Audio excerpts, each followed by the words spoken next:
अस्सलाम वालेकुम। Pakistan property leader से मैं राना अदनान मुदस्सिर हूँ और आजकल जो ज़्यादा सवाल पूछा जा रहा है बैरिया टाउन में इन्वेस्टमेंट के हवाले से वो है बैरिया ग्रीन्स के हवाले से कि बैरिया ग्रीन्स में इन्वेस्ट करना चाहिए या अभी रुकना चाहिए। यहाँ पे रेट्स जो दिन ब दिन बढ़ रहे हैं ये आर्टिफिशियल रेट्स बढ़ रहे हैं या प्रैक्टिकली इनकी कीमतें वाकई ये ज़्यादा ग्राफ ऊपर जाता जा रहा है और ये स्टेबल रहेगी मार्केट। तो ये डिफरेंट पॉइंट ऑफ व्यू से ये बात हो रही है। बैरिया ग्रीन्स के बारे में हमेशा मेरी राय पॉजिटिव रही है। सिर्फ एक नेगेटिव एस्पेक्ट मुझे नज़र आता है वो है डिस्टेंस।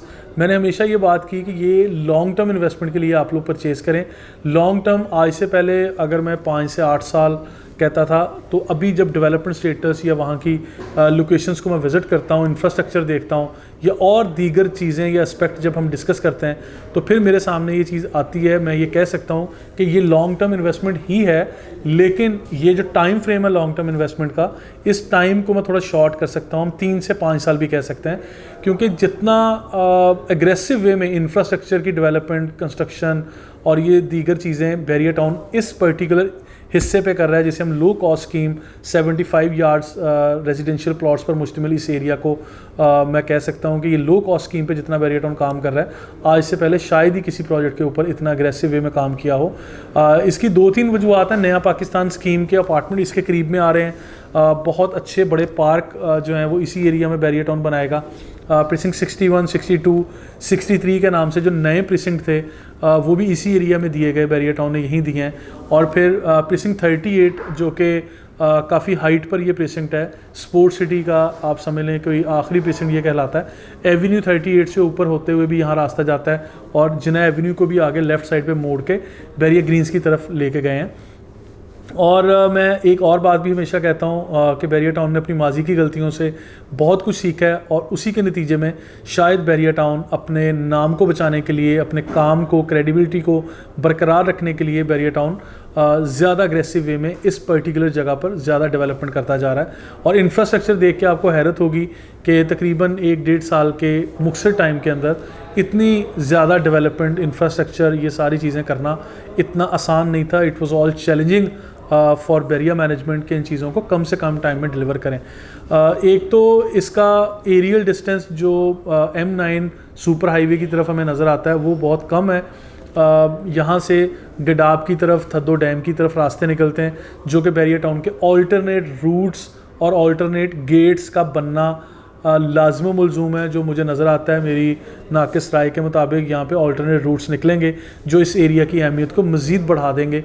और इस एरिया का नाम बैरिया ग्रीन है। जिस तरह बैरिया टाउन का मेन गेट आज मेन जिना एवेन्यू के ऊपर है, सुपर हाईवे के करीब है, सुपर हाईवे के ऊपर ये जो मेन गेट है इसके करीब की प्रॉपर्टीज़ आज अच्छी खासी महंगी मिलती हैं आपको। उसकी सिर्फ एक ही वजह है कि यहाँ पे मेन गेट या अच्छी अप्रोच, अच्छा आप समझ लें कि इन आउट की जगह है। तो बिल्कुल इसी तरह जब बैरिया ग्रीन्स के alternate routes, roads, main gates, ये सारी चीज़ें बनेंगी तो बैरिया ग्रीन्स का ये प्रोजेक्ट और इस एरिया को भी 4 चांद लग जाएंगे।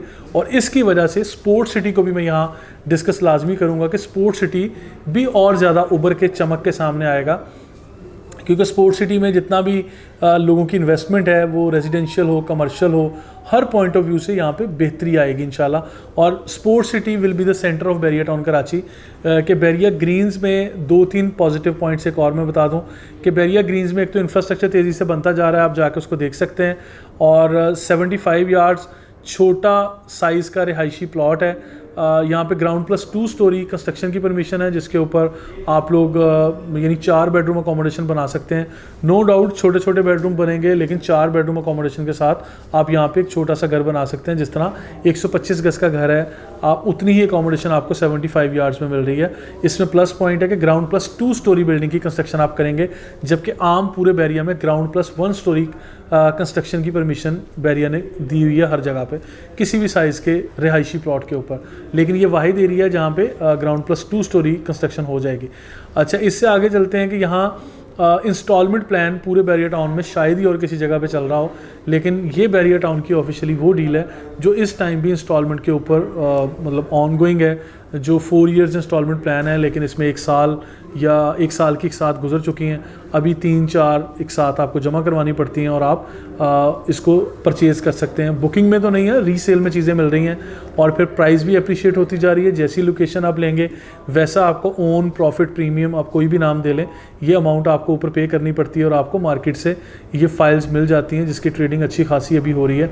लोग कुछ ये भी कहते हैं कि ये आर्टिफिशियल बूम है, ये डीलर्स ने बढ़ाया हुआ है या बैरियर टाउन ये खुद साख्ता किस्म की मार्केट को करता जा रहा है। मेरा ऐसे कमेंट्स और इन तरह की चीज़ों से कोई इत्तफाक़ राय नहीं है। मेरी राय इन चीज़ों से मुख्तलिफ है कि ये स्टेबल मार्केट है, ऑथेंटिक मार्केट ऊपर जा रही है, क्योंकि इंफ्रास्ट्रक्चर बन रहा है। ये फाइल्स नहीं है, इसको फाइल्स कंसीडर ना करें, दीज आर प्लॉट्स बेसिकली। आप ऑन साइट जाके देखें, स्ट्रीट नंबर के साथ, प्लॉट नंबर के साथ आपको डील दी जा रही है। ऐसा नहीं है कि आप हवा में बातें कर रहे हैं और आप एक एरिया पे फाइलें ख़रीदते जा रहे हैं। जिस तरह से माजी में गलतियां हुई थी वैसी गलतियां अब दोहराई नहीं जा सकती। कस्टमर को भी मैं एडवाइस करता हूं कि बैरियर ग्रीन्स को आज आके विज़िट लाजमी करें। इस टाइम का मौजूदा गेट से कम आपका 30, 35, 40 किलोमीटर का फासला नज़र आएगा। आप उसको 40 किलोमीटर कंसीडर करें, इससे भी ज़्यादा कंसीडर करें, लेकिन इसके alternate roots, development status, low cost scheme और इंस्टॉलमेंट पर होना, ये हमारे पास एक ही ऑप्शन बचता है कि यहाँ पे इन्वेस्ट किया जाए और जो कि लोग कर भी रहे हैं। आई थिंक यहाँ पे इन्वेस्टर्स कम और एंड यूज़र के तौर पे लोग ज़्यादा तादाद में आ रहे हैं, क्योंकि सबसे छोटे साइज़ का रिहायशी प्लॉट जो और दीगर जगहों पे बैरियर टाउन में नहीं है। तो लिहाजा ये बैरियर ग्रीन्स के बारे में मैं यही कुछ कहना चाह रहा था। मेरी राय अभी भी यही है कि मैं रिकमेंड कर रहा हूँ, थोड़ा सा लॉन्ग टर्म इन्वेस्टमेंट है, टाइम फ्रेम 3 से 5 साल में बता चुका हूँ, इंस्टॉलमेंट प्लान है, ओन प्रीमियम जो भी है आप लोग वो लोकेशन के हिसाब से पे करेंगे और इसकी साइट विज़िट किए बगैर इस प्रोजेक्ट को परचेज़ नहीं करें। आपने विज़िट करना हो, आप हमारी टीम से भी हेल्प ले सकते हैं और मार्केट में दीगर दोस्त जो काम कर रहे हैं, आपको हेल्प आउट कर रहे हैं, आपका कॉन्फिडेंस है जिन दोस्तों पे, उनके साथ इस एरिया को विज़िट करना ना भूलिएगा। उसके बाद आप अपना डिसीजन लें। मज़ीद इन्फॉर्मेशन और अपडेट्स के लिए हमारे साथ राब्ते में रहिएगा। Thank you so much.